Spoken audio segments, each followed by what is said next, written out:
Saudara dan saudariku yang terkasih, Salam. Selamat berjumpa kembali dengan Renungan Harian Iona, Inspiration of New Apostolic. Kiranya damai sejahtera Tuhan Yesus Kristus senantiasa menyertai kita.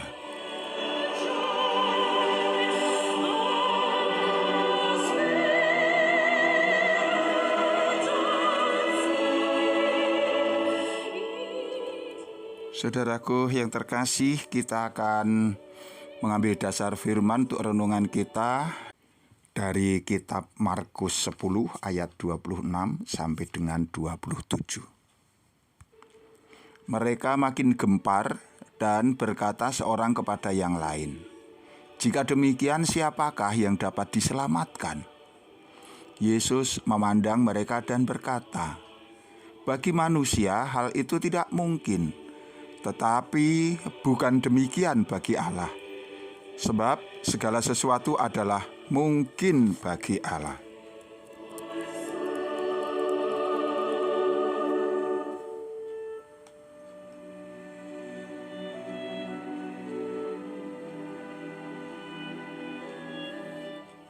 Saudara dan saudara yang terkasih, suatu saat Tuhan Yesus ingin menjelaskan kepada murid-Nya tentang orang-orang yang hanya tertarik untuk mengumpulkan kekayaan duniawi, tapi kemudian mengabaikan untuk mencari keselamatan. Orang yang demikian dikatakan mereka tidak akan bisa masuk ke dalam kerajaan Allah.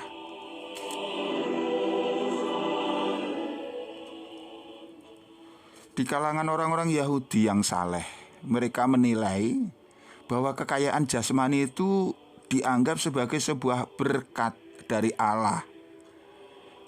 Itu sebagai upah atas kepatuhan mereka terhadap hukum-hukum ilahi.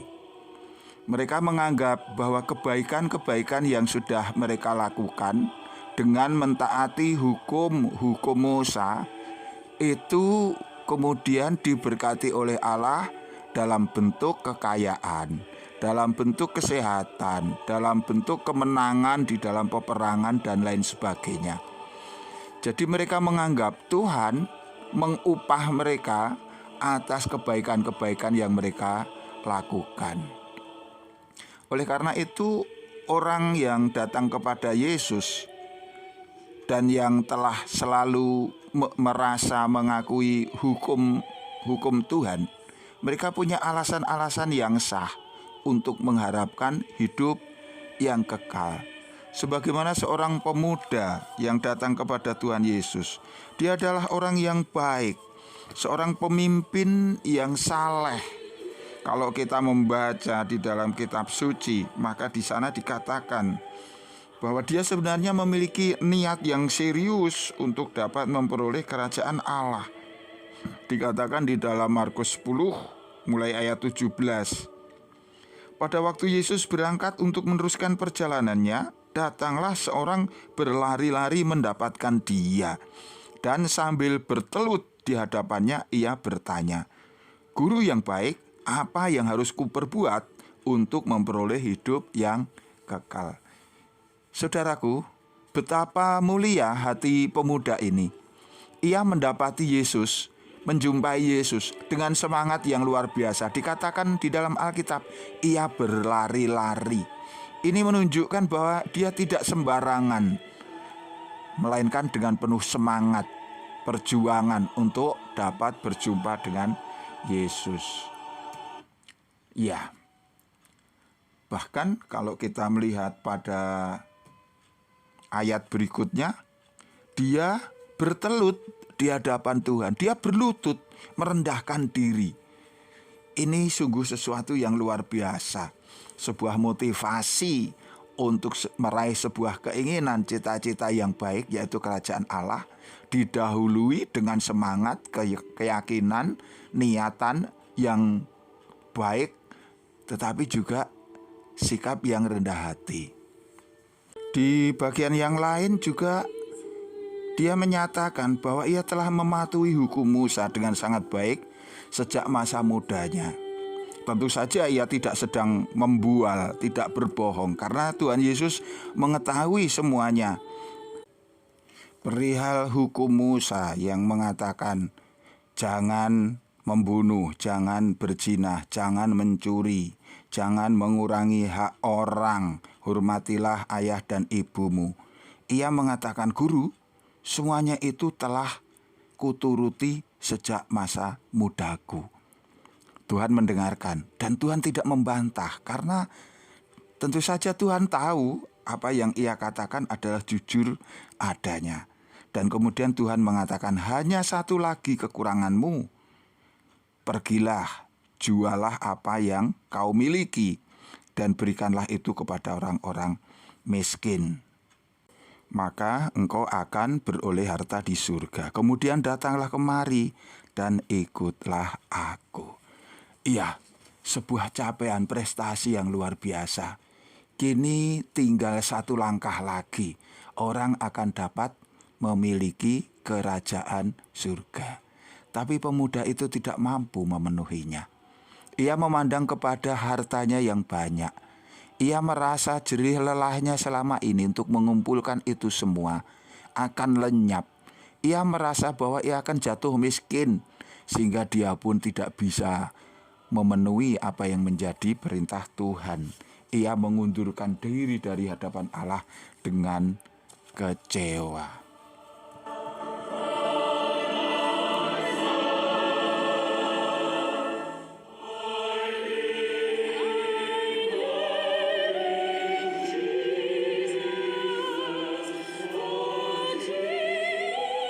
Ketika Tuhan Yesus meminta kepada pemimpin muda yang kaya itu untuk meninggalkan segala sesuatunya dan mengikut Dia, ini bukan berarti Tuhan ingin memiskinkan dia, ingin menyengsarakan dia.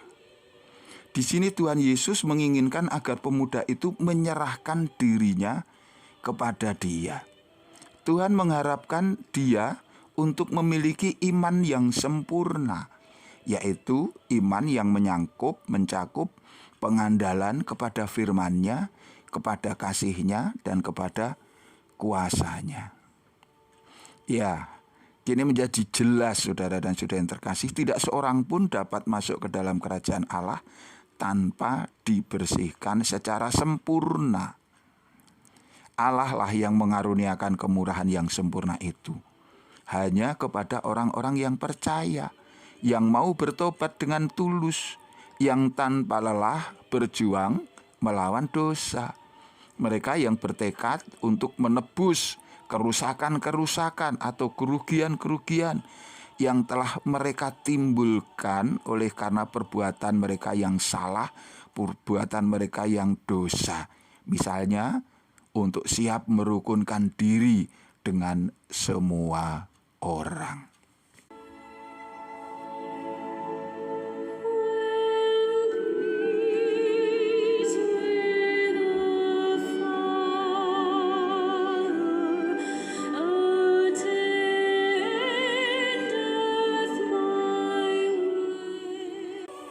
Saudara dan saudari yang terkasih, janganlah kita menyangka bahwa berkat hanya akan diberikan kepada kita tatkala kita memohon kepada Allah.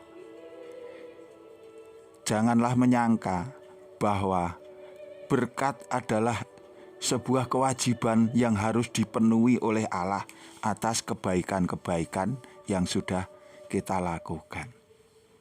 Mari kita lihat, bukankah sejak awal kita bahkan belum berbuat apa-apa di hadapan Allah, hidup kita masih dipenuhi dosa. Allah lah yang pertama kali datang kepada kita, menolong kita, mengangkat kita dari jurang maut. Apakah itu bukan sebuah berkat? Apakah itu bukan sebuah bentuk kepedulian kebaikan Allah kepada kita yang jauh melampaui dari segala sesuatu yang kita mohonkan saat ini? Permohonan akan kesehatan kita, permohonan akan kebaikan ekonomi atau finansial kita, permohonan untuk masalah-masalah yang kita hadapi agar dapat terselesaikan. Itulah saudaraku, Apalagi kalau lebih jauh kita lihat manusia yang pertama. Apa yang sudah dilakukan Adam dan Hawa pada waktu itu di hadapan Allah. Mereka belum melakukan apa-apa. Tuhan sudah memberkati. Tuhan sudah menyiapkan kebutuhan-kebutuhan mereka dengan sangat lengkap, sangat harmonis, sangat baik. Ini menunjukkan bahwa berkat itu adalah kemurahan Allah.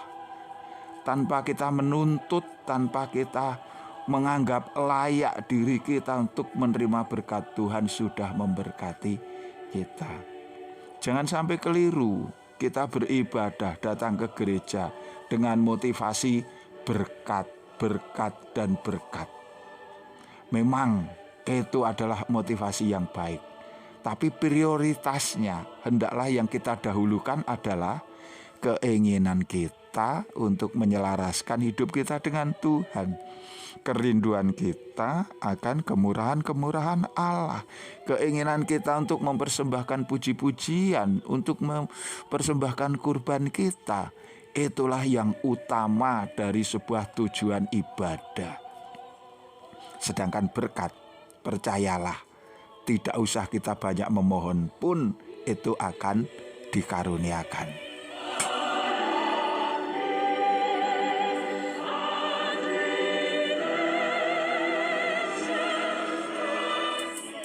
Kalau demikian salah dong orang yang berdoa meminta berkat. Bukan salah, tapi kurang tepat. Karena seringkali kita menempatkan permohonan akan berkat-berkat Allah itu di tempat yang utama. Apalagi kalau kita memikirkan bahwa berkat itu hanya yang berkaitan dengan hal-hal yang sifatnya duniawi. Yang demikian ini akan menempatkan kita seperti orang-orang Yahudi pada waktu itu. Mereka hanya akan memuji dan meluhurkan Tuhan kalau keadaan mereka tercukupi, kalau mereka merasa diberkati. Sementara ketika keadaan mereka menurut penilaian mereka itu kurang beruntung, mereka berbalik menuntut Allah.